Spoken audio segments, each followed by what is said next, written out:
So yun guys, welcome back sa akin channel.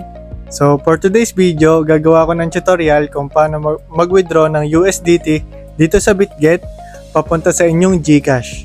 So kung bago ka pa lang sa akin channel, subscribe mo na yan at hit the bell notification para updated ka sa aking mga tutorials at sa mga ibang airdrops. So yun guys, simulan na natin ang tutorial.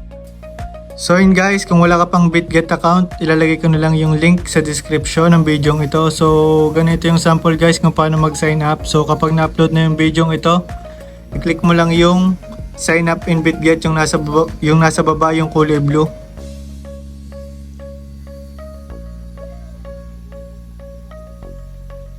Yan, tapos madadirect na siya dito guys, welcome to BitGet. Tapos nakalagay dito, Abonador Jomar invites you to sign up. Tapos lagay mo lang dito yung email mo, tapos password, tapos yung referral code ko guys, itong nasa baba. Tapos click mo lang ito, yung I have read and agree. Tapos create account ka lang. Pwede din dito guys yung mobile number. Yan. So after nyan guys, create account ka lang, tapos download mo yung app sa Google Play Store. Tapos login ka doon.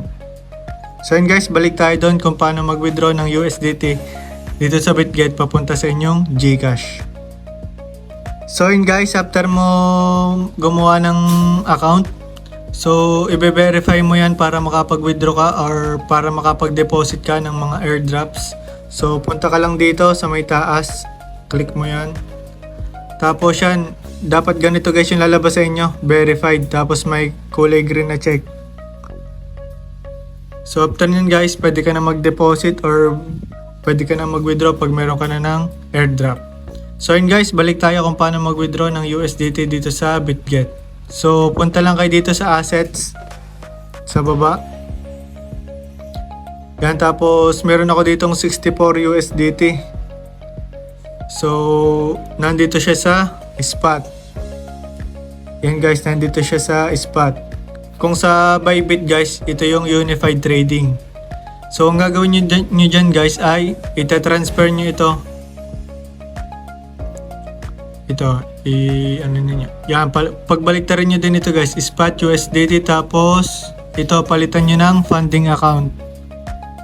Yan, tapos ang coin guys ay USDT. Click nyo ito, tapos USDT. Yan, tapos after nyan guys, ito, i-click nyo itong all. Yan, yung 64 USDT. Tapos, confirm nyo lang dito. Yan, nakalagay dyan, funds transferred. So, wala na dyan sa spot yung USDT. So, punta tayo dito sa funding. So, yun guys, nandyan na yung USDT. So, after naman yan, pwede na natin siyang i-withdraw papunta sa GCash. So, click nyo lang ito sa home. Dito sa baba.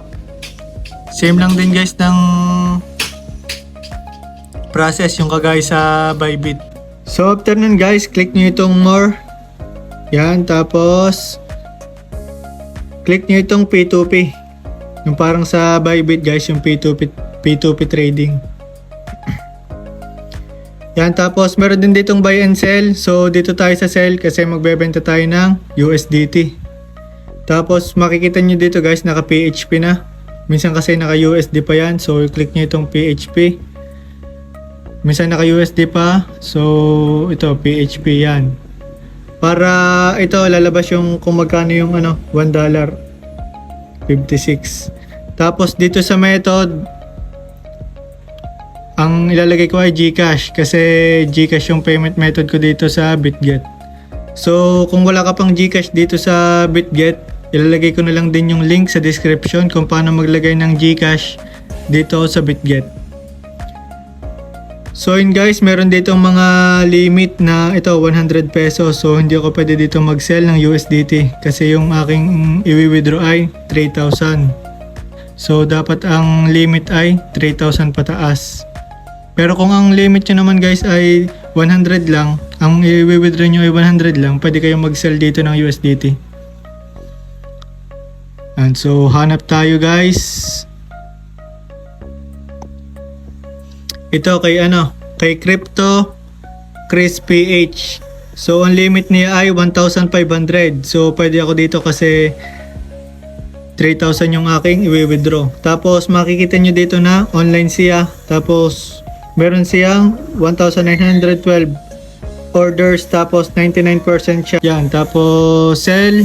Click nyo yung sell. Tapos click nyo yung max. So yun guys, ito ang aking i-withdraw, 64.22 USDT. Tapos ang marireceive ko ay 3,584. Tapos ang payment method ko ay GCash. Yan, tapos after nyan guys, pindutin nyo itong sell USDT with 0 fees. Tapos place order. Yan, so dito kayo mapupunta guys, order generated pending payment. So isang oras daw bago dapat makabayad yung buyer, mag-send ng proof of payment. Tapos dapat ma-release natin yung USDT. So nakalagay dito guys, the buyer is paying. So hindi nyo pa pwedeng i-release yung USDT hanggat hindi nag-send ng payment yung buyer. So ang gawin nyo guys, click nyo itong contact. Tapos sell USDT. Yan, tapos yes po. Tapos makipag-chat kayo dito guys sa buyer.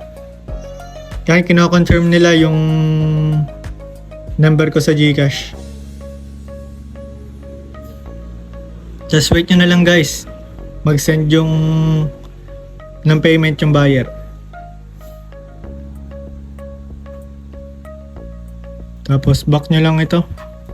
Pabalik-balik lang guys. So nakalagay dito guys, the buyer is making a payment.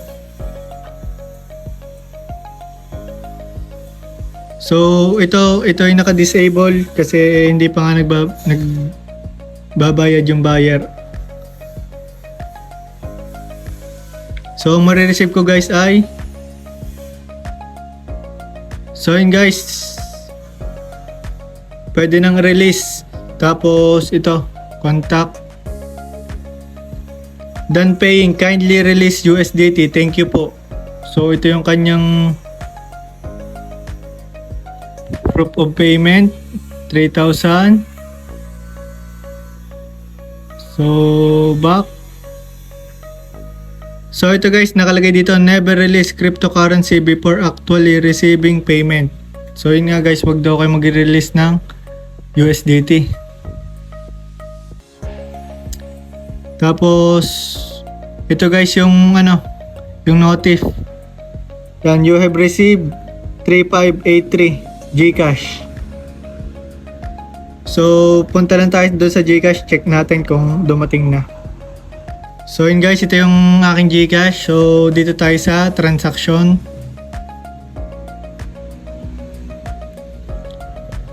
Dito sa inbox. So ito guys, yung GCash funds received.